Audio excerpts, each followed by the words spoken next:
네, 시대의 지식인을 찾아서 그분의 인사이트를 들어보는 심층 인터뷰 시간. 오늘은 이 프로가 직접 섭외한 분입니다. 세종대 조원경 교수를 모셨는데요. 그분이 누구야? 하는 분이 있으실 수도 있는데 이분은 기획재정부에서 오랫동안 국제금융을 많이 하셨고, 그리고 얼마 전에는 울산시 경제부시장을 하시고, 또 유니스트에서 또 교수 생활하시다가 다양한 재미있는 다채로운 이력을 갖고 계신 분인데, 여러분들께는 베스트셀러 저자로도 많이 알려져 있는 분입니다.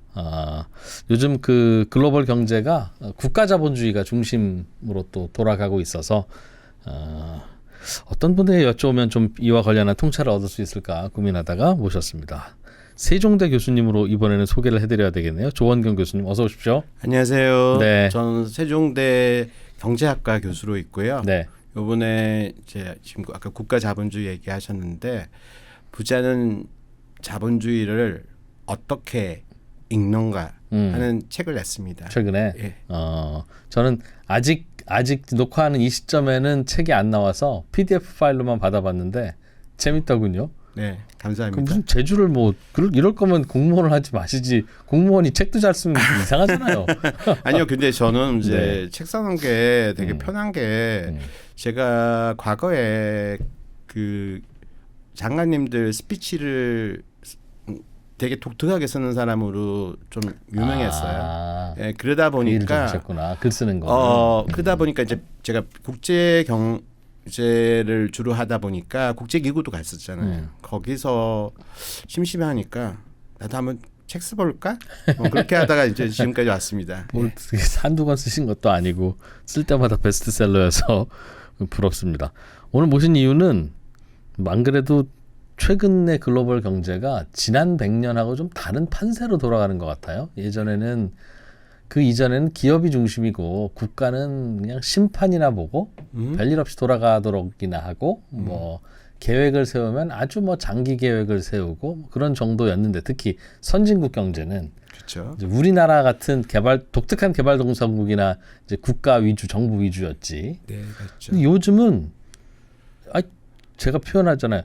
트럼프 대통령이 옛날 우리나라 박정희 대통령보다 더 화끈하다면 화끈하고 심하다면 심하고 네. 그게 이제 또 글로벌 스탠다드가 되어 있고 네. 그래서 이거를 국가 자본주의라고 부르던데 그래서 기업인보다는 경제 관리 오래 하시면서 또 글로벌 경제 관찰하신 분이라서 모셔서 좀 들어보려고요. 네. 이거 어떻게 보세요? 이거 왜 튀어나온 개념이고 앞으로 어떻게 될까요? 네.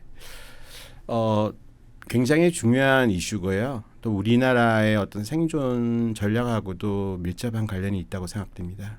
키워드를 생각하면은 안보 이런 걸 제일 먼저 생각할 수가 있는데요.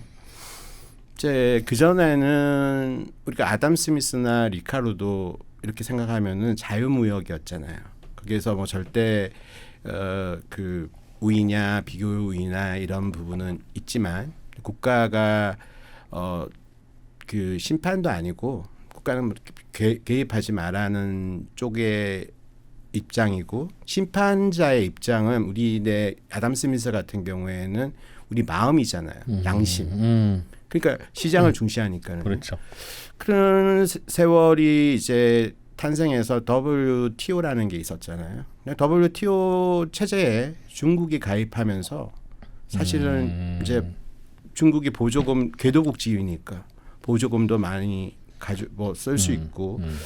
근데 이런 체제에 대해서 이제 어느 세월이 흐르니까 중국이 GDP가 미국의 그 뭐 70%를 넘었었잖아요. 이렇게 보니까 WTO라는 거에 대해서 트럼프 대통령이 일기에서도 무용론을 제기했었고, 그런 과정에서 이제 요번에 2기에 와서도 관세를 표면에 내세우면서 이제 국가 안보를 내걸었잖아요. 중국도 정부가 밀어준다면 네. 미국도 밀어주겠다. 그래야 균형 맞는다. 균형 맞는다.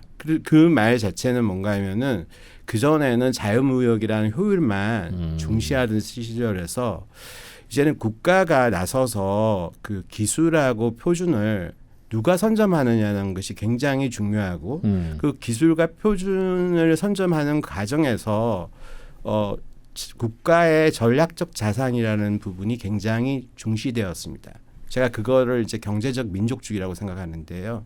결국은 이제 뭔가 하면은 그 전에는 뭐 이게 국가 자산이라는 부분이라는 것이 크게 있는 것이 아니라 이제 기업이 중심이 되는 사회였잖아요. TSMC 반도체가 그런 거죠. 그렇죠. 언제든지 가서 사다 쓰면 되지 뭘 네. 굳이 그거를. 우리도 아까 말씀하신 것처럼 박정희 대통령 때 저희가 그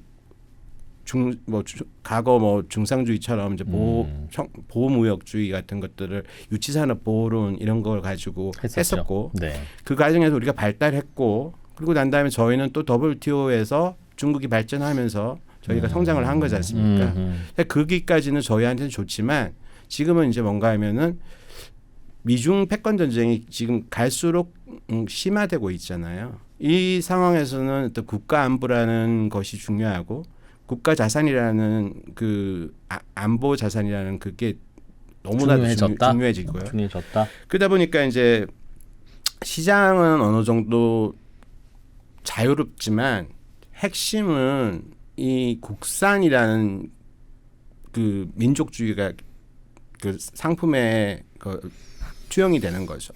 그 지금 AI, 뭐 에너지, 뭐 반도체 이런 부분에 있어가지고 글로벌 공급망이라는 것이 그 전에는 효율적으로 움직였잖아요. 그럼요. 마이크로소프트가 만들어서 전 세계가 다 같이 쓰잖아요. 워드, 엑셀, 하죠. 파워포인트. 네, 근데 지금은 사실은 뭔가 하면은 그게 아니라 이거는 미국 같은 경우에는 선택적인 어떤 글로벌 공급망을 만드는 거고요. 예. 자국이 유리하게.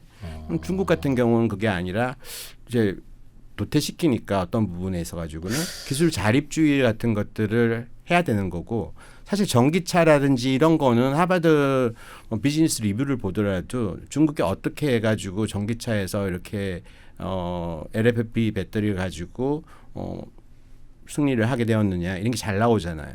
결국은 뭔가 하면 국가가 그렇게 해서 잘 된 거잖아요. 국가가 밀어준 거죠. 국가가 밀어준 거니까. 그 대목에서요, 교수님. 예.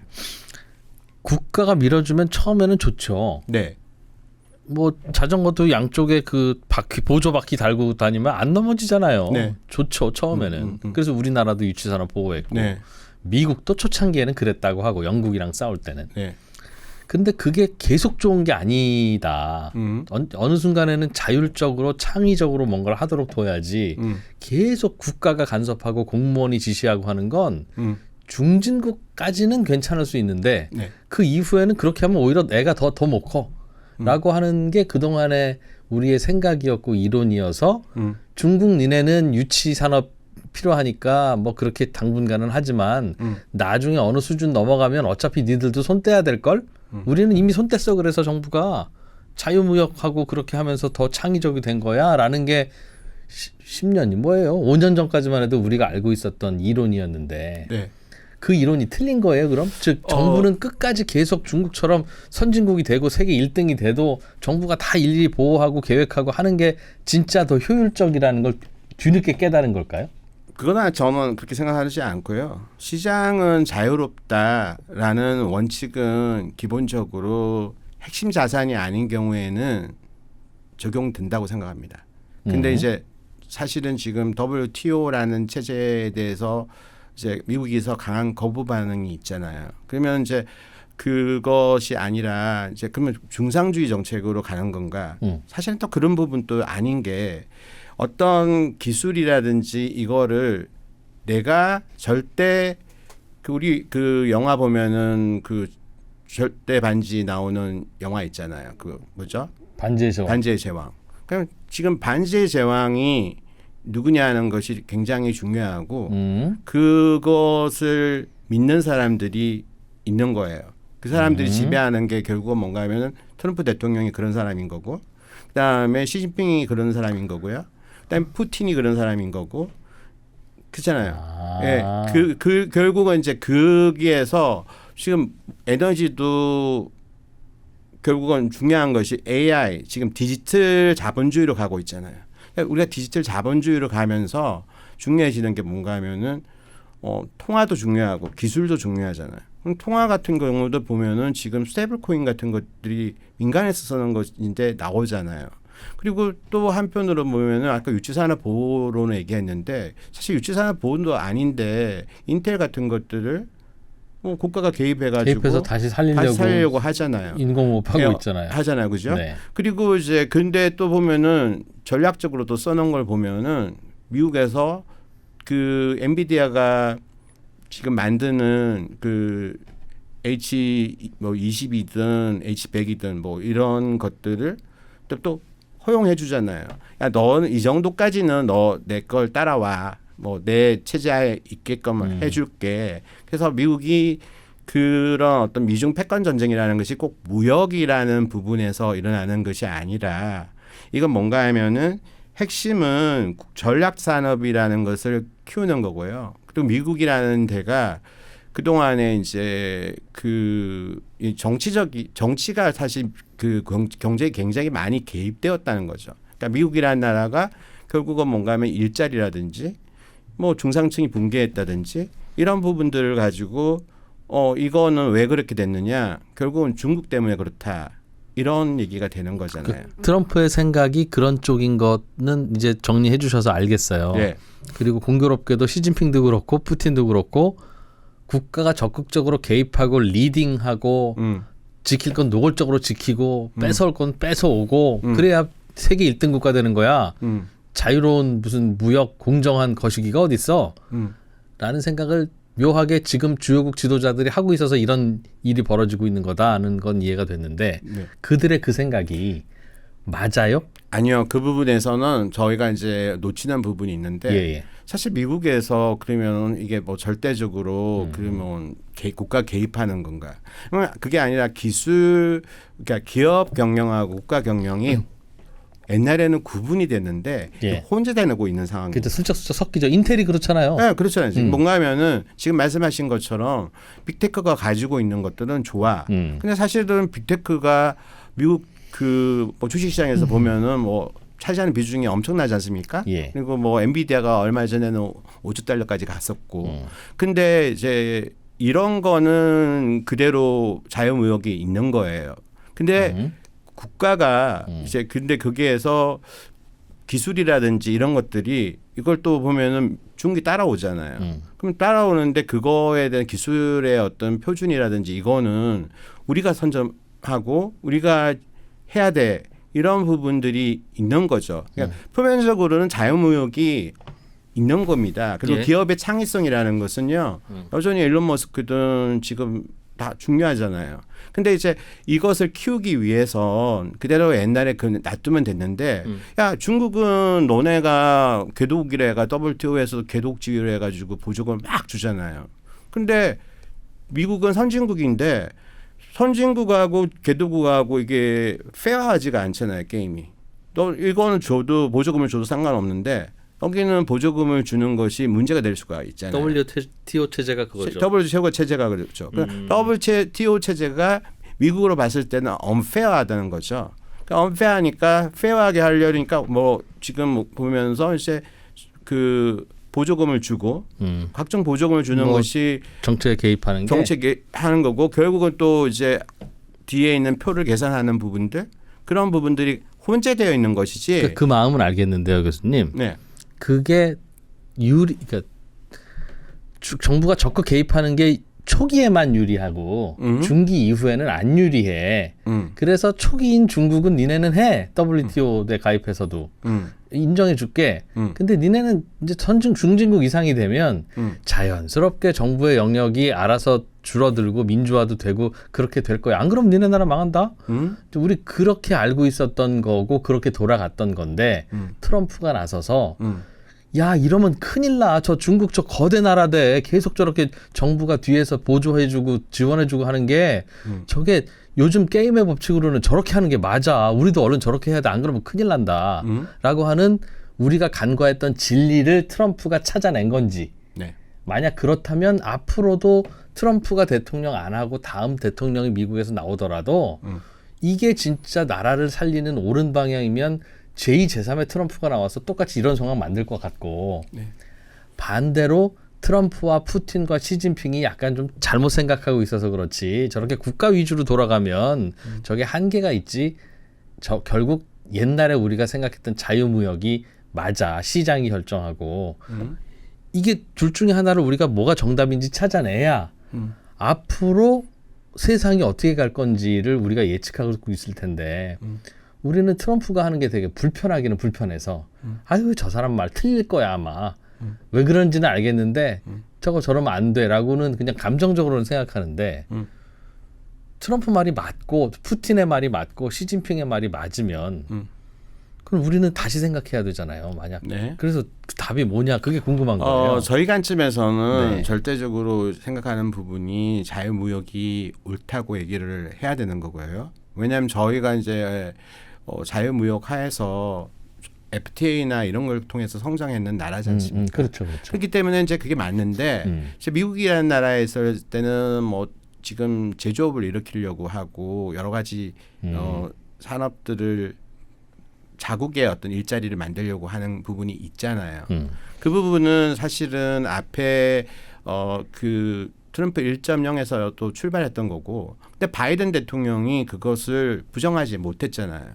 그 바이든 대통령도 계속 보조금을 줬잖아요. 그 바람에 저희가 뭐 2차 전진이 맞습니다. 전기차니 네. 이런 거에 아주 혜택을 받는 부분이 되는 거고요. 그리고 그런 어떠한 편먹기 하는 그런 어떤 블록화에서 저희가 탄 거죠. 네. 그러니까 이 부분은 미국과 중국이 싸움이 계속되는 한에서는 어쩔 수 없이 계속해서 이런 시스템이 갈 수밖에 없는 거고요. 그렇다고 기업이 하는 어떤 창의성이라는 것이 말살되는 게 아니에요. 사실 빅테크가 이끄는 거는 미국이 그 창의적인 어떤 가장 혁신적인 부분에서 그 기업들이 이끄는 나라면 틀림없습니다.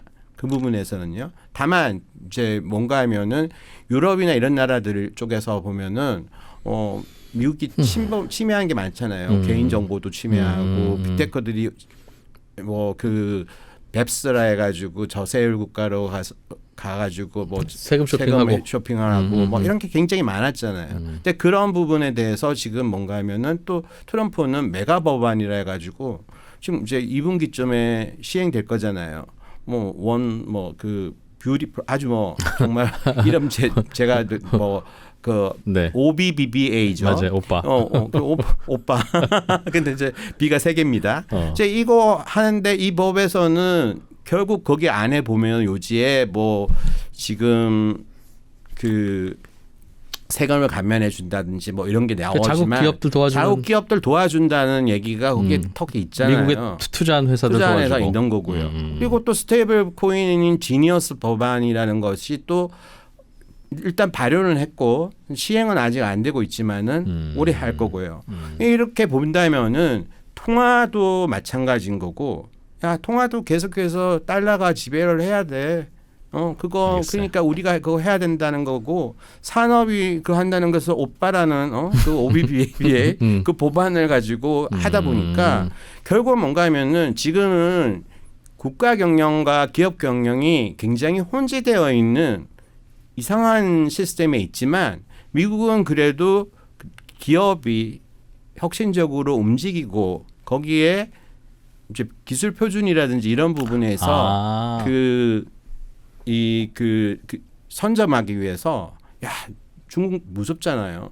왜냐면 중국이 뭐 그 엔비디아가 그 챗 GPT 뭐 이런 거 했었을 때 또 중국 쪽에서는 또 뭐 다른 식으로 해가지고 뭘 개발하고 그러잖아요. 그러니까 중국이라는 나라가 계속 따라오는 한 이런 부분들이 계속해서 있을 수밖에 없고, 그 전략에서 한국이라는 나라가 어떻게 그 이 글로벌 공급망에서 그 생존을 할 수 있는지 이게 굉장히 중요하고, 이 국가 경영과 기업 경영이라는 부분은 앞으로도 혼재되어서 계속될 수밖에 없는 운명이다. 그게 옳은 방향일 거라는 말이군요. 옳은 방향에는 우리 입장에서는 전혀 아니죠. 그러니까 교수님, 우리 입장에서는 불리한 방향인데 그게 예. 미국의 입장에서는 그게 옳은 방향이냐는. 미국의 입장에서는 사실은 지금 관세를 매기는 거잖아요. 그러니까 결국은 뭔가 하면은 미국 기업에 타격을 주느냐는 부분에서 네. 결국은 뭔가 하면은 기업의 혁신을 저해하는 일은 트럼프가 하지는 않을 겁니다. 지원을 해주는 부분은 있다 하더라도요. 결국은 미국은 그래도 혁신이 이루어지는 거고요. 중국도 마찬가지로 사실은 국가가 지원을 처음에 많이 해줬잖아요. 그러나 또 그 안에는 그리고 난 나름의 다음에 혁신이 좀 있죠. 어느 정도 경쟁이 있고 난 다음에는 보조금을 2차 전지 같은 경우에 나 전기차는 다 끊어버렸잖아요. 그럼 너네 살아. 그걸 뭔가 하면은 어느 정도 육성하고 결국은 뭔가 어느 정도 힘이 될 수 있고 되고 하면은 그 창의성을 그게 더 중요하다는 거죠. 그러니까 냉정한 자본주의와 혁신의 힘이라고 하는 게 존재하는 체제에서는 그렇죠. 미국 같은 체제에서는 정부가 일정 부분 개입해서 그 방향을 이끌어가고 지원해주고 하는 게 금상첨화다. 그렇죠. 네. 그러나 예를 들면 미안한 얘기지만 유럽 같은 나라에서는 혁신의 싹이 시들어 있는 유럽에서는 네. 트럼프 아니라 트럼프 할아버지처럼 더 정부가 더 강력하게 개입을 하고 뭘 해도 안 되는 나라는 안 된다. 그냥 안 되니까는 거기는 이제 그 말이네요. 규제 일변도잖아요. 무슨 말인가 하면 탄소 중립을 하면서 이제 그 올해 같은 경우에 이제 2026년부터 시밤이라고 해가지고 탄소 조정 국경 제도를 실시하지 않습니까? 이제 그렇게 이제 규제가 일변도에 있는 나라고 미국이라는 나라하고는 굉장히 성격이 다르니까. 다르다. 예. 중국은 그럼 되게 우리가 판단하기 모호하네요. 미국 같은 나라인지 유럽 같은 나라인지. 국가가 처음엔 개입을 해가지고 그 경쟁을 붙이는 것까지 하고 그다음에 또 잔인하게 거기에서 치열하게 해가지고 경쟁하게 하고 경쟁을 해서 이제 어느 정도 일으키게 만들고 그런 부분들이 공산주의지만 또 자본주의적인 성격도 되게 강한 나라죠. 예. 그렇다 보니 이른바 시진핑이 생각하는 혹은 뭐 트럼프가 생각하는 국가의 개입이 네. 효율적으로 작동한다. 네. 부작용보다는. 네. 무슨 말인지 알겠어요. 그러면 그 효율적으로 작동하는 두 시스템은 자체적으로 어떤 부작용이 돌출되지 않는 한 예를 들면 자꾸 정부가 도와주니까 되는 회사만 되고 안 되는 회사는 안 되네. 인텔도 안 망하고 엔비디아만 계속 잘 나가고 각 엔비디아가 중국이랑 싸워서 쓰러져야 또 엔비디아가 아니라 AMD가 또 튀어나오고 그럴 텐데 그렇지도 않네라고 하다 보면 긴 세월 지나가면 거기도 또 고인물되고 그럴 수도 있는데 그럴 수도 있는데 지금도 보면 지금은 안 그러니까. 네, 지금 보면은 그 구글의 TPU도 있는 거고요. 또 AMD니 뭐 여러 회사들이 ASIC이라고 하는 그 맞춤형 반도체 같은 것들도 있지 않습니까? 예. 그러니까 그런 미국이란 나라는 결국은 뭔가 하면은 그런 엔비디아가 거의 뭐 그 일당 당이라고 한다면 일당 독재 체제였지만 지금 최근에 뭐 엔비디아 주가가 좀 정체되어 있잖아요. 그런 걸 보고 생각을 해보면은 그게 미국에 있는 나라들이 이 혁신이라는 뿌리가 결국은 창의성이잖아요. 예. 그 창의라는 것은 결국 뭔가 하면 저도 에드먼드 펠프스라는 경제학자를 굉장히 중시하는데 그 대중의 번영이라는 것을 얘기했었어요. 근데 대중의 번영이라는 것은 저렇게 그 어떤 큰 기업이 어떤 번영을 이끄는 것이 아니라 풀뿌리적인 측면에서의 어떤 그 자생적인 어떤 혁신을 얘기하는 거거든요. 근데 지금은 사실은 자생적인 혁신을 지금 말씀하시는 것처럼 오히려 말살하고 있는 건가? 그 관점으로 이제 본다면은 저는 공교롭게도요. 그 중국에서 리크창이 좋아했던 사람이 자기 항상 옆에 데리고 오고 싶었던 사람이 에드먼드 펠프스거든요. 근데 에드먼드 펠프스는 자생적 혁신을 얘기하는 사람이에요. 근데 이 공산주의 국가에서 자생적 혁신을 주장하는 사람을 대중이 번영하려면은 이렇게 자생적으로 혁신을 이루어야 된다는 사람을 데리고 간 걸 보면은 야 중국이라는 나라는 이게 국가 자본주의라고 생각을 하는데 자생적으로 혁신해서 경쟁을 시켜가지고 알겠습니다. 올라가는 부분들이 분명히 있는 거고 양쪽 다 살아있다는 양쪽 다 뜻이네. 살아 있는 거죠. 미국도 그렇고 중국도 그렇고. 예, 우리가 외관상으로 보면은 완전히 중국은 보면은 그냥 국가가 주도하는 것처럼 보이지만 실질적으로 안 그런 거고요. 미국은 완전히 이제 기업정 중심으로 움직였던 나라였다고 생각을 하는 건데 트럼프가 나타나면서 그런 부분들이 없어졌다고 생각되지만 꼭 그런 건 아닌 거고 그것이 교묘하게 혼재하는 자본주의다. 예. 우리 입장에서는 교묘한데 그럼 바로 단도직입적으로 여쭐게요. 우리나라는 어떡하죠? 지금까지는 이른바 OECD 국가들 중에 그 WTO 체제의 그 순기능을 제일 잘 받아먹은 나라잖아요. 맞아요. 한국이 전 세계가 글로벌화되고 세계화되면서 얄밉다시피 그거 잘해 먹었잖아요. 네. 미국 있을 때는 미국 옆에서 잘 주워 먹고 이게 표현이 좀 편해서 그렇지 좋은 얘기예요. 중국 있을 때는 또 중국 옆에서 수혜를 받았던. 아니 근데 지금 말씀하신 대로 가면 한국 입장에서는 되게 불편하다 일단. 두 블록 중에 하나를 젠장 선택해야 되는 상황이 올 수도 있고. 예전에는 웬만하면 한국이 만들어 잘 만드니까 미국, 일본이 만들어, 대만이 만들어 우리 갖다 쓸게 하니까 감사합니다 하고 열심히 잘 만들었는데 이제는 야, 네 와서 아메리카 대륙 안에서 만들어. 네 와서 중국 본토에서 만들어. 이렇게 되면 한국에서 수출하는 게 아니잖아요. 손흥민이 유럽 가서 뜨면 그게 뭐 우리한테 뿌듯한 말고 뭐 하나라도 도움되는 게 없듯이 우리 경제는 어떻게 될까요? 그럼 이 상황이 계속 이어진 것 같고 이어진다는 가정이면 50년 후 한국, 100년 후 한국을 어떻게 봐야 되겠습니까? 지금 당장에는 보면은 사실은 우리가 길거리에 가서 그 서민의 온기를 느끼자면은 거의 IMF 수준이죠. 요즘. IMF보다 더 심하다고 얘기하시는 분들도 너무 많습니다. 그죠? 근데 이제 지금 현재 AI로 대별되는 사실 AI가 그 고금리를 이기고 그랬잖아요. 주식시장도 엄청 오르는 거고. 그 상황에서 지금 뭔가 하면은 반도체가 슈퍼사이클에 진입해서 거기에서 안 보이지만은 사실은 그 반도체 그 기업들이 3개밖에 없잖아요. 삼성, 마이크론, 하이닉스. 메모리 반도체를 말하는 겁니다.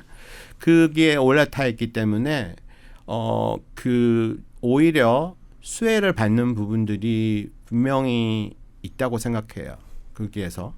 그래서 근데 이제 저희가 이 부분의 문제가 이제 국가가 나서서 근데 이게 소수에 집중되어 있는 기업들만 우리가 지금 잘하고 있지 않습니까? 물론 이제 K-뷰티라든지 K-푸드라든지 뭐 이런 독특한 분야에서 근데 작지 않습니까? 그런 부분에 있어 가지고 또 이제 K 방산 뭐 이런 부분들이 저희가 잘하는 거는 분명히 맞습니다. 그래서 저희가 이제 굉장히 불리한 여건인 것은 분명히 맞지만 그 속에서도 보면은 저희가 이제 뭐 자동차 같은 경우를 보더라도 또 저희 기술력이라든지 이런 게 있으면은 어느 정도 가능성은 보여주고 있지 않습니까?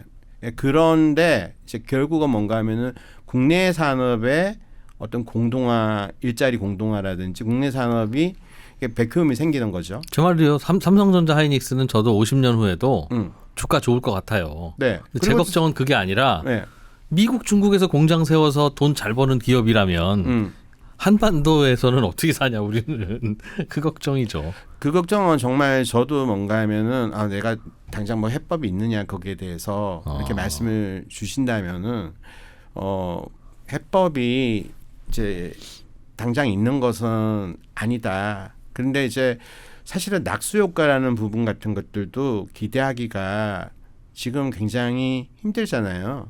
사실 그리고 협력업체도 다 같이 가니까.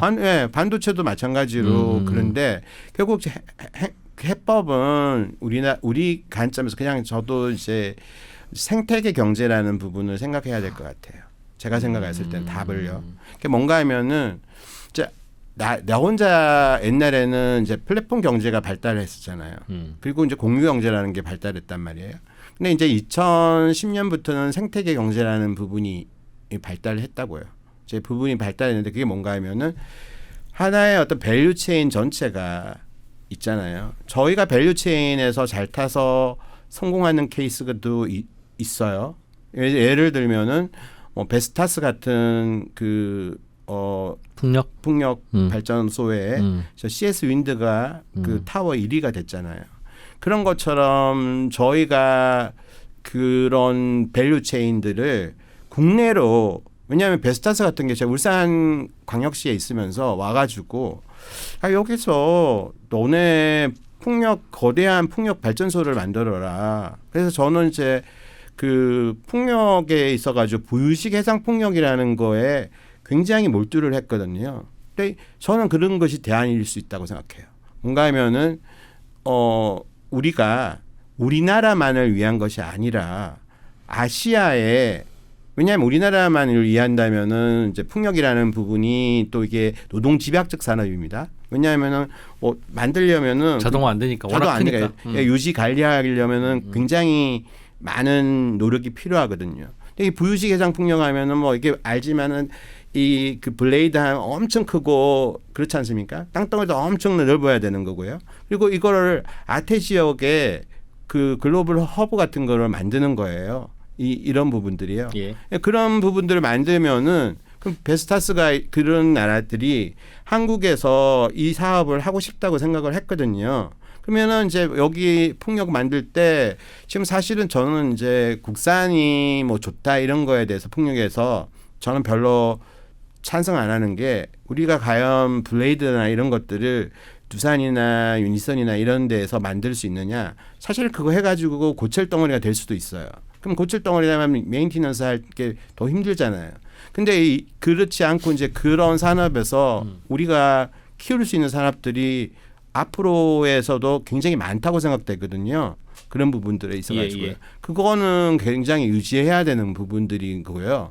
그리고 이제 울산에서도 지금 뭔가 하면은 저는 이제 그 자동차 산업 같은 것들이 있었잖아요. 자동차 산업 같은 것들의 그 고용 유지라든지 이런 부분들은 그대로 있을 수밖에 없는 거고요. 또 저희 또 울산에서도 보면은 선박 같은 경우는 사실 이게 일부를 그쪽에 가서 만들어주는 것이지 기본적으로는 그러니까 여기에 있는데 수요를 확장시키는 부분들을 만들어가는 거죠. 수요를 확장시키는 부분들을 전 세계적으로 이제 우리가 뭐 그 마스가 이런 프로젝트 해가지고 그 미국에 가서 도와주는 것을 하지 않습니까? 그거는 이제 공동화 현상 같은 것들이 발생한다기보다는 새로운 시장을 개척하는 부분들이 있는 거죠. 그러니까 없는 부분들은 아까 말한 것처럼 부유식 해상 풍력이나 이런 것들처럼 만들어야 되는 거고요. 그러면 그것 경우에는 일자리 같은 것들이 창출되는 부분들이 분명히 크다고 생각되거든요. 그리고 지금 하던 부분에 있어 가지고 공동화 현상이 일어날 수 있지만 그 부분에 있어 가지고 최소한도로 하고 국가가 이렇게 결국 뭔가 하면은 지원해 주는 부분들이 분명히 있어야 될 거라고 생각합니다. 그리고 일자리라든지 이제 이런 부분 근데 반도체나 이런 부분들은 사실 일자리 부분도 큰 도움 안 되죠. 좀 별로 도움도 안 되는 거고. 교수님 그래서 그거는 당연히 어려워지는 나라에서도 그런 시도와 노력은 해야 되고 네. 그런 곳에서 기회도 발견하고 그게도 발견하고 해야 되는 건 맞는데 네. 그러니까 그건 당연한 그 해법이고 맞는 말씀인데 저는 이 트럼피즘 네. 요즘에 이 그 변화가 과연 한국이라고 하는 나라가 성장하는 데 있어서 도전과 뭔가 그 걸림돌이냐 아니면 찬스냐 이 점에서 저는 걸림돌인 것 같다. 중국이 WTO에 가입하던 그 해에는 우리는 잘 몰랐지만 지금 생각하면 야 이거 뭐 돈 없냐? 한국에 투자해야 되겠다. 지금 생각하면 엄청난 기회인 거잖아요. 예. 난 중국에 무슨 변화가 있는 건 줄 알고 심지어 그 당시에 우리는 신문에 그 당시 신문 찾아보면요, 교수님. 네. 중국이 WTO에 가입하면 중국이 한국과 경쟁하게 돼서 한국의 기업들은 쓰러지고 뭐 한국이 큰일 났다는 그런 시리즈만 나오던 때였어요. 지금 생각하면 사실은 뭔가 얼마나 어리석어요. 우리가 영어로 표현하면 피기백이라고 하는 표현 있잖아요. 편성하는 걸. 사실 우리는 중국이라는 나라가 옆에 있어가지고 엄청난 호황을 이루었던 겁니다. 그럼요. 땡큐였는데. 근데 이제 그 밸류 체인이라는 그게 처음에는 이제 중국이 뭐 저희 걸 모방했는 거였고. 그다음에 지금은 아니지 않습니까? 우리가 산업 경쟁력이 거의 떨어지는 부분들이 너무 많잖아요. 이제는 중국이 사실상 우리의 경쟁국이 되어가는 상황에서 네. 미국도 한국을 예전처럼 그냥 이리와 같이 먹자 하는 파트너가 아닌 나라로 만들고 있고 그게 미국의 전략에 유리하다 하니 이제 그러니까 우리나라는 지금까지 타오던 순풍에서 뭔가 역풍 맞은 거 아니냐. 그러니까 지금 그걸 어떻게 해줘 교수님이라고 할 때 교수님이 야 그래도 풍력 발전 같은 거 예를 들면 그런 거에서 우리 기회를 찾고 뭐 그래도 한국에 있는 산업 잘 살려야지라는 말씀을 하시지만 그거야 당연히 그래야 그런 노력을 하는 거고 일단은 역풍 불고 있는 거 아니냐. 그러면 우리가 해야 할 일은 그런 일이지만 우리는 투자자로서 한국 아파트에 투자해야 됩니까? 미국 주식에 투자해야 됩니까? 지금 이 상황에서 그럴 때 냉정하게 선택해야 되잖아요. 한국이 암울한 것 같으면 최대한 한국 자산을 줄이고 대외 자산으로 바꿔야 되고 요즘 환율 올라가는 게 또 그런 분위기 탄 거 아닌지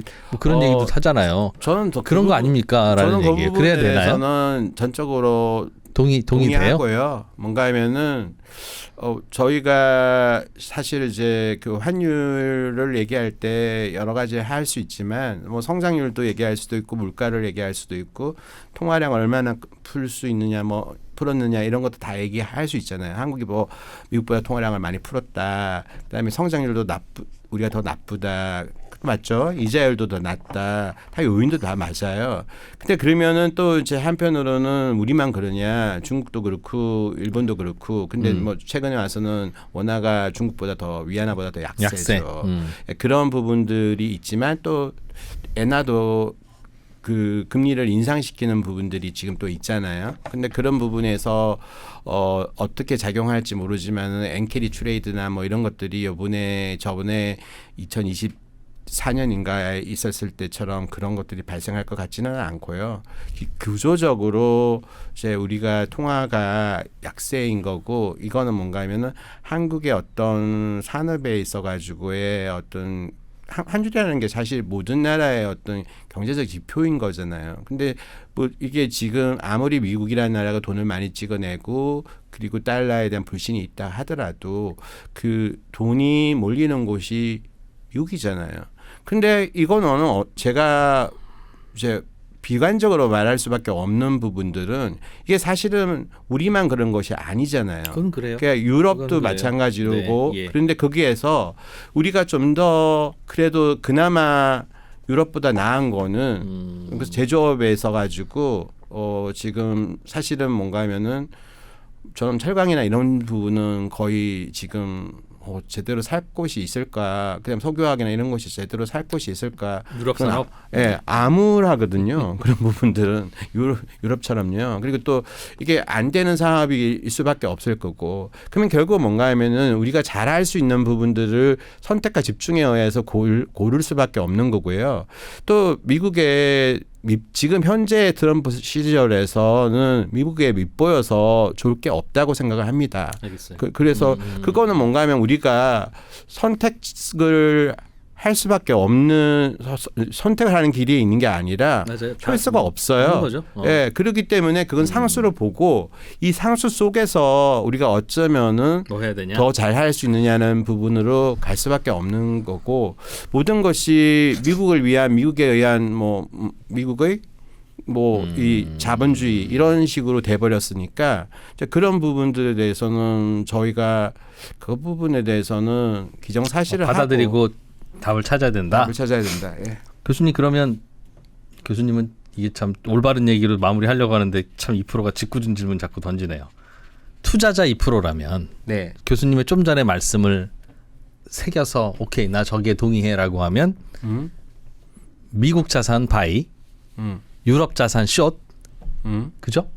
그 말씀하신 거니까 한국 자산은 그러면 교수님 말씀을 동의한다면 숏입니까? 롱입니까? 그 부분은 이제 죄송합니다. 예, 저는 지금은 달러를 어느 정도 가지고 가야 되는 것은 숙명이라 생각해요. 뭐 내가 뭐 애국 시민이 이런 거는 공무원이었을 때, 네. 야 뭐 그렇게 해가지고 뭐 환율을 내려야 되고 어떻게 해야 되고 뭐 아니, 이런 그건 또 우리의 부분들은 입장이고 입장인 거, 국가의 예. 입장인 거고, 전 지금 현재는 공무원이 아니지 않습니까? 그러면은 나의 어떤 포트폴리오를 다각화하는데 그럼 어떻게 하느냐? 사실은 뭐 유로도 되게 강해요. 이상하면 요즘 그렇죠. 요즘 그렇죠. 뭐 왜냐하면 달러 인덱스를 보면은 100으로 100 근처에서 왔다 갔다 하고 있잖아요. 달러도 안 약하고 뭐 강하지도 않지만 예, 그런 상황에서 또 유로도 강하단 말이에요. 그래서 지금은 전 세계적으로 강한 통화가에 대한 어떤 투자 같은 것들은 가지고 있어야 된다고 생각해요. 근데 유로는 왜 그래요? 그 말씀하신 대로 다 죽기 일보 직전인 나라 같은데 왜 통화만 저는 강해요? 그 부분이 어떻게 생각하는가 하면은 예. 모든 것이 이제 이 현금이 말하자면은 굉장히 휴지가 되는 시대잖아요. 네. 그러니까 옛날에는 성장이 밥 먹여주는 시절이었는데 지금은 유동성이 밥 먹여주는 시절인 거고 예. 통화량을 얼마나 덜 풀었느냐 안 풀었느냐는 부분들도 굉장히 중요한 거고요. 그런 부분들에서 사실은 통화량이 전 세계적으로 늘어났잖아요. 그러면은 자산 가격이라는 것이 이제 어떤 부분에 있어 가지고는 주식을 예를 들어서요. 주식도 그러면은 이제 그 전에 어떤 사람이 그런 논리를 했거든요. 야, 한국이 2,200 주가 지수가 얼마 전이었지 않습니까? 윤석열 정부 때. 예. 그러면은 야, 한국은 어떻게 이렇게 주식이 안 오를 수 있어?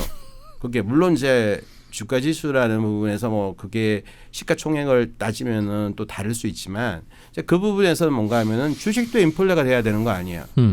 다른 자산 다 올라가는데 주식도 인플레가 되는 거 아니야. 자산인데. 그러니까 이제 그쪽도 경제가 안 좋은데 돈을 많이 푸니까 결국은 돈이 되게 많이 풀었잖아요. 유럽 말씀이세요? 예? 유럽도. 그러니까 결국은 뭔가 유럽이 마이너스 금리까지 했잖아요. 그런 상황이고 뭐 지금은 아니지만 거기에서 저 금리가 또 많이 내려온 상황이고 물론 지금 금리가 아주 낮은 건 아닙니다. 옛날에 뭐 양적 완화했을 때만큼. 근데 그런 와중에서 결국은 뭔가 하면은 그런 유동성이라는 부분들이 굉장히 많이 작용했다는 부분들이 있다고 생각해요. 돈이 이제 굉장히 많이 있다고 생각되는 거고. 돈이 많이 풀려서 유로화는 강인 것 같다. 그리고 이제 유럽도 시가총액에서 차지하는 그 예를 들어 20위까지 하면은 뭐 노보노디스크도 있고요. 또 지금은 뭐 있죠. 그렇지만 이제 화장품도 있잖아요. 그런 걸 보면은 유럽에서 이제 이게 뭔가 하면은 바닥 찍었나?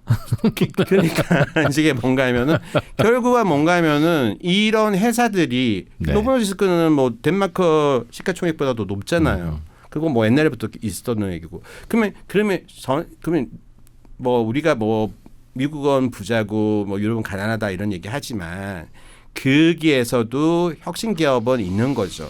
그리고 소수의 혁신 기업이 지금은 성장을 이끌었던 거예요. 이 주식시장도 이끌었던 부분이 있는 거고요. 그리고 전 세계적으로 돈이 풀려 있는 거고 그 핵심 기업은 그래도 있었다. 뭐 그건 뭐 당연히 있었다. 그리고 그 핵심 기업이 결과적으로 많이 성장한 거잖아요. 우리 빅테크가 요즘에는 그 미국의 빅테크가 별로지만은 얼마 전까지만 해도 빅테크가 뭐 거의 다 이끌었잖아요. 그런 것처럼 이제 제가 생각했었을 때는 성장률은 나쁘지만은 전 세계적으로 그게 자산이라는 부분은 꼭 성장률만으로 생각하는 것이 아니라 이제 다른 부분들이 있는데 통화량이라든지 혁신이라든지 그리고 이제 불평등이라는 부분들도 되게 많이 작용했던 것 같아요. 이제 뭔가 하면은 이제 불평등한 거는 그러면 소위 독점이 되는 거잖아요. 과도하게. 그리고 이제 우리가 말하자면 옛날에는 뭐 20대 80 해가지고 파레토 법칙이라 해가지고 20%가 80% 부를 가지고 있다고 하는데 지금 그게 아니라 사실은 뭐 10%가 80을 가지는 그런 시대로 또 바뀌었고 전 세계 하위 2%가 차지하는 하위 50%가 차지하는 부의 비중이 얼마나 되는지 아십니까? 하위 50이요? 네. 하위 50% 전 세계 부에 차지하는 비중이요 2%밖에 안 되더라고요. 너무 끔찍하잖아요. 그러니까 이게 결국 뭔가 하면은 자본주의가 극단으로 치다 보니까 이게 결국은 뭔가 하면은 예를 드는 겁니다. 지금 뭐 금과 은 이거 같은 경우에 계속 올라가잖아요. 그럼 금과원이 계속 왜 올라가겠어요? 지금 이제 AI로 시작해가지고 자본이 지금 디지털 자본주의가 시작되었잖아요.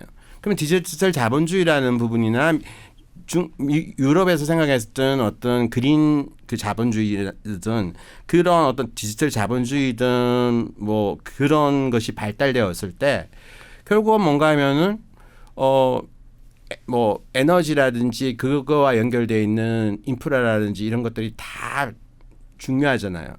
근데 에너지 관련해 가지고는 또 한편으로는 또 강국이 유럽에서도 많잖아요. 뭐 그린이나 이런 걸 해가지고. 근데 제가 이제 말씀드리고자 하는 것은 이제 이런 디지털 자본주의가 발달되는 것은 전 세계적인 현상이고 그 속에서 이제 각국의 이 소수의 그 독점적인 기업들이 그 파이는 계속해서 커지고 있고 돈은 많이 풀렸고 그러다 보니까 주가는 성장률은 별론데도 그 주가는 계속 가고 있다. 뭐 그렇게 말씀을 드릴 수 있겠습니다. 돈이 풀린 게 먼저라서 뭐라도 갈 곳을 찾다 보니 인공지능도 만들어진 거고요. 그런 거 아닐까요? 그러니까 돈이 풀렸는데 그러다 보니까 인공지능이라는 걸 사실 지금 뭔가 하면 인공지능은 결국 뭔가 하면 미국도 지금 소비가 이끄는 곳이 아니지 않습니까? 투자가 이끌어서 성장률이 일어나는 곳이잖아요. 그러면 투자가 이끌어서 성장률이 발전하는데 그러면 투자에서 지금 뭔가 하면은 그 AI라든지 반도체라든지 이런 것에서 뭐가 필요합니까? 은이 필요하잖아요. 근데 돈은 많이 풀렸는데 그 은은 상대적으로 봤었을 때 이게 은 채굴 하는데 시간이 굉장히 많이 걸리잖아요. 금 채굴 하는데 시간이 많이 걸리잖아요. 그러다 보니까 이게 희소한 거예요. 그러다 보니까 금과 은 이런 뭐 다른 어떤 뭐 이게 산업 자산이라고 할까요? 예. 이 산업 자산은 희소한 거예요, 상대적으로. 그러다 보니까 이런 것들의 가격이 계속해서 오를 수밖에 없는 구조로 된 거고요. 전체적으로 주식 시장 자체는 돈이 많이 풀리니까 주식도 인플레가 돼야 된다.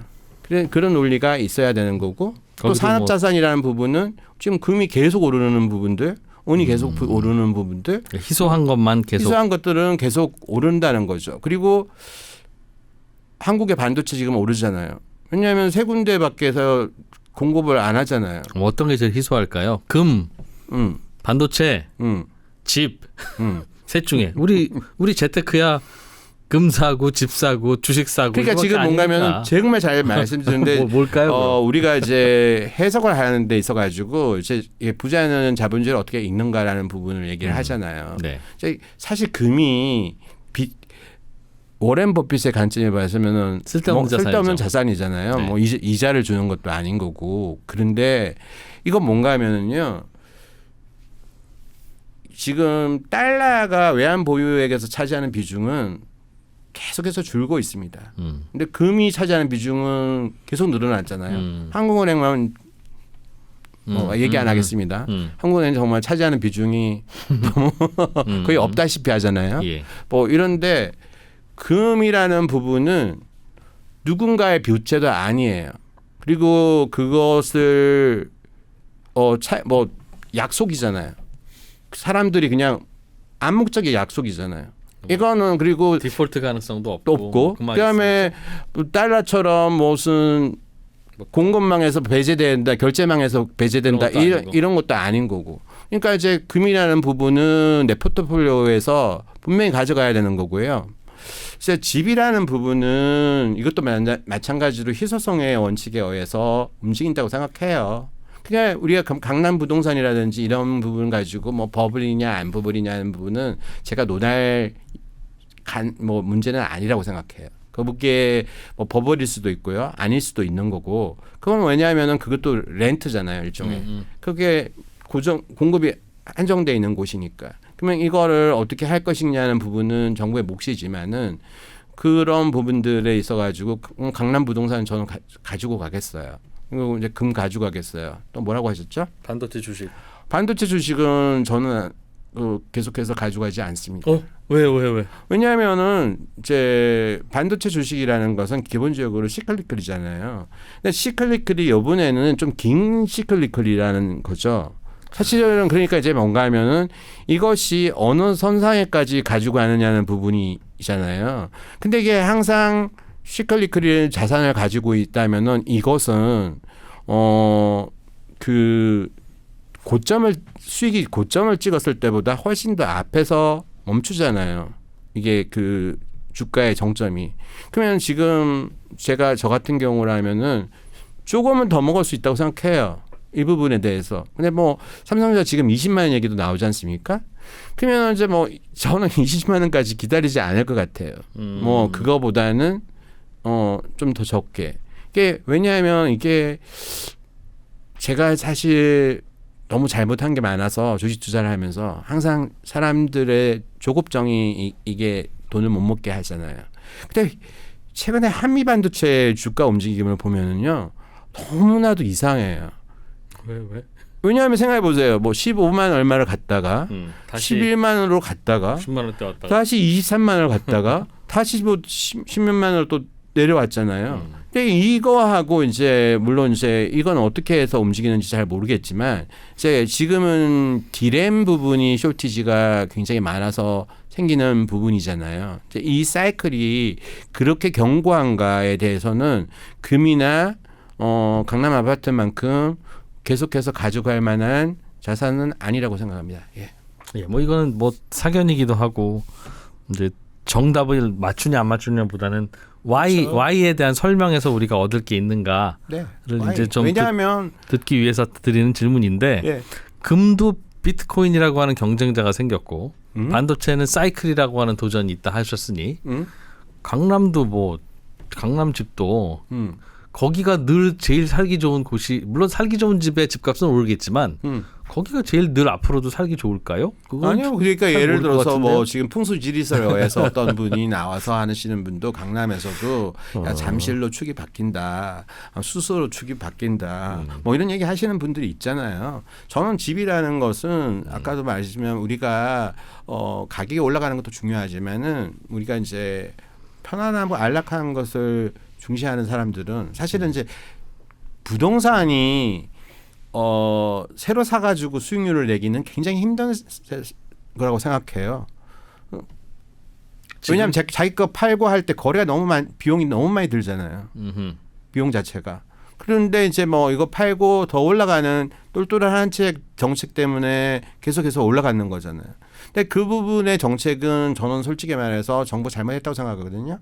정부 만들어 놔놓고 지금 솔직히 말하면은 정부가 지금 토지허가 허가제니 뭐 이런 것들 다 규제하면서 하는 부분들도 역시 정말 이게 뭔가 하면은 전 세계도 어디도 없는 자본주의잖아요.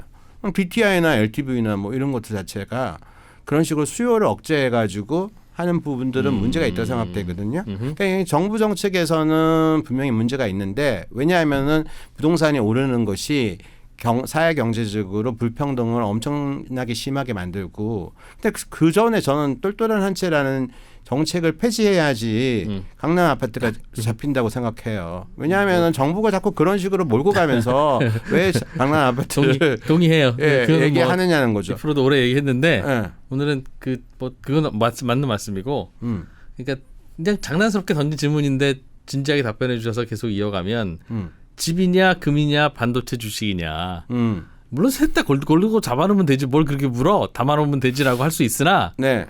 그래도 재미삼아 뭐가 제일 많이 오를까요? 뭐가 제일 많이 올까요? 그 질문인 지금 거죠. 사실 그 질문에서는 사실은 작년에 왜냐하면 우리가 주식을 투자하는데 수익률을 따지면은 주식이 좋겠죠. 근데 이제 절대적인 가격으로 보면은 우리가 뭔가 하면은 그 잠실 5단지 아파트 같은 경우에 2022년에 18억까지 내렸습니다.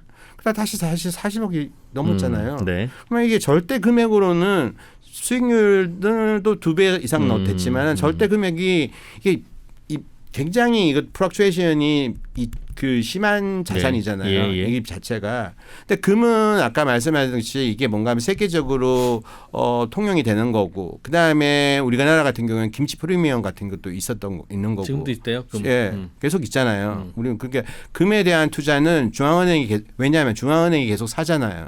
근데 금 공급은 별로 없잖아요. 뭐 계속해서 하는데 시간이 걸리잖아요. 근데 집도 마찬가지라고 생각해요. 똑같은 뭔가 하면 정부가 자꾸 저런 식으로 수요 억제만 하고 공급에 대한 부분이 없다면은 수요 공급의 원리에 의해서 두 가지는 문제가 발생할 수밖에 없는 자산인 거고 예.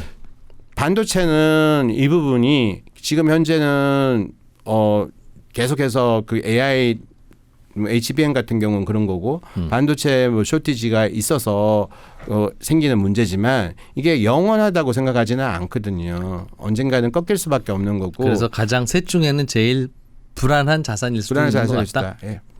그렇지만 새겨서 듣겠습니다. 예, 뭐 근데 그리고 이제 포트폴리오에서 뭐 국내 주식도 있어야 되고 미국 주식도 가져가야 되는 거는 뭐 그리고 미국 주식을 뭐 정부가 이제 뭐 팔면은 어떻게 세금 혜택을 주고 뭐 이런 얘기를 하지만 미국이 달러라는 부분이 금이 있다고 하더라도 지금 현재에서는 대체할 수 없는 자산이잖아요. 그래서 과연 환율이 얼마만큼 내려올 것인가 그거는 굉장히 어려운 문제인데 그렇지만 달러라는 달러 자산으로 돼 있는 포트폴리오는 계속해서 가져갈 수밖에 없는 자산이라고 생각합니다. 네.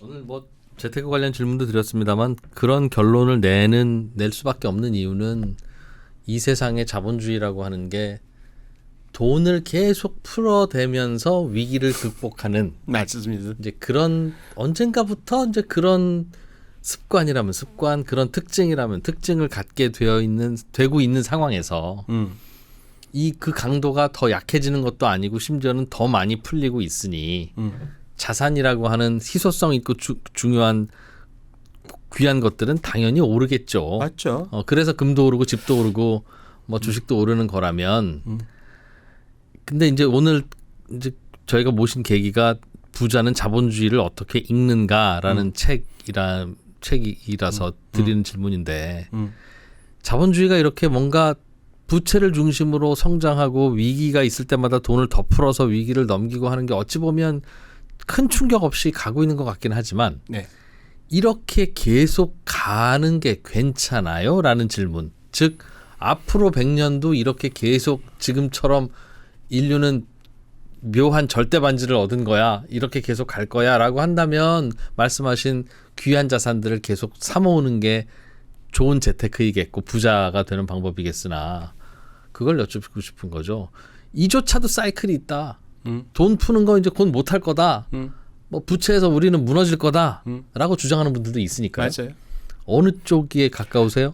저는 뭐 제가 뭐 MMT 이론 이게 뭐 근대 화폐 이론인가요? 그런 걸 신봉하는 사람도 아니고 케네스 로고프 뭐 그런 뭐 GDP에서 그 부채가 차지하는 비중이 뭐 얼마야 된다 뭐 이런 얘기들이 있지 않습니까? 얼마 넘으면 안 된다는 거였나요? 얼마 안 로고프는? 된다는 거. 네. 근데 그런 거에 대해서 이제 사실 뭐 신빙성이 떨어진다 안 떨어진다 뭐 이런 얘기가 있지만 미국 계속해서 돈을 풀 거고요.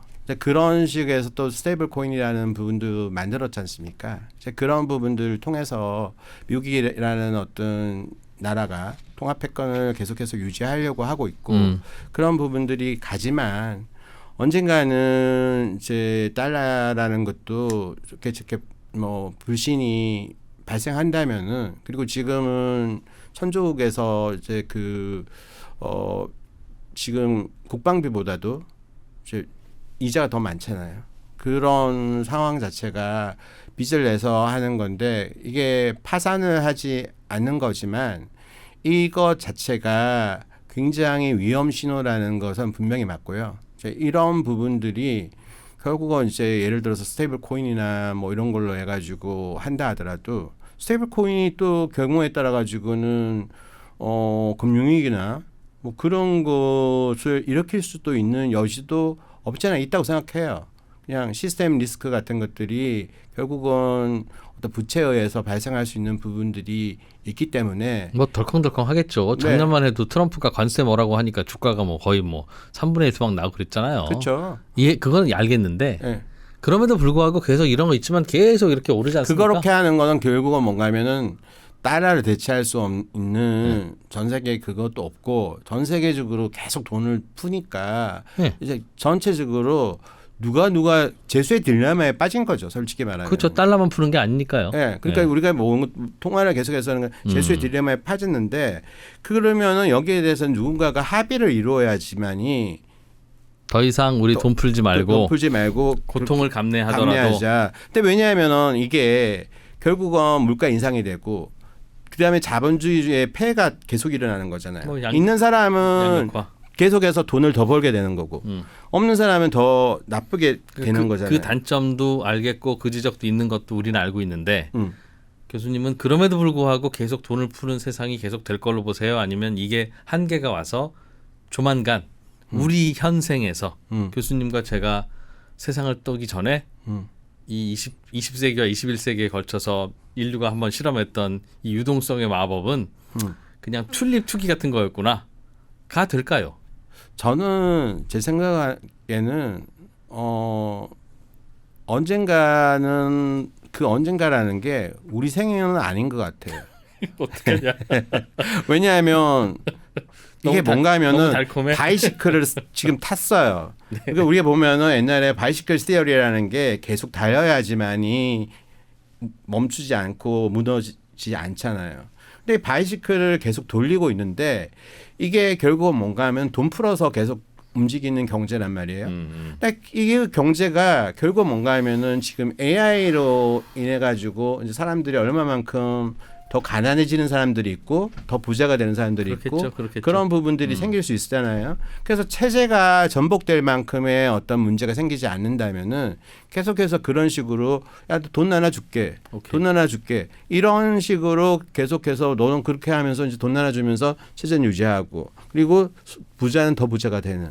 이런 어떤 그리고 자본주의 생존법에서는 제가 생각하기에 여기에서 생각하는 부분들은 이제 부자라는 것이 먼저 생각하는 사람이거든요. 어떻게 해석하는 게 중요하잖아요. 우리 사고하는 것을 계속해서 AI한테 하면은 그 우리 사람으로서의 그 어떤 기능 같은 게 마비되잖아요. 그렇게 우리가 어떤 것을 보고 신호를 읽고 어떤 것을 해석하는 능력이 있고 그런 것을 키우는 게 이 책의 목표거든요. 근데 그렇게 했었을 때 이게 자본주의라는 것이 결국은 평등하고 내가 노력해서 정말로 정당한 대가를 받는 자본주의라는 것이 아니라는 것을 깨닫는 것이 오히려 자본주의에서의 정말 생존법이라고 생각해요.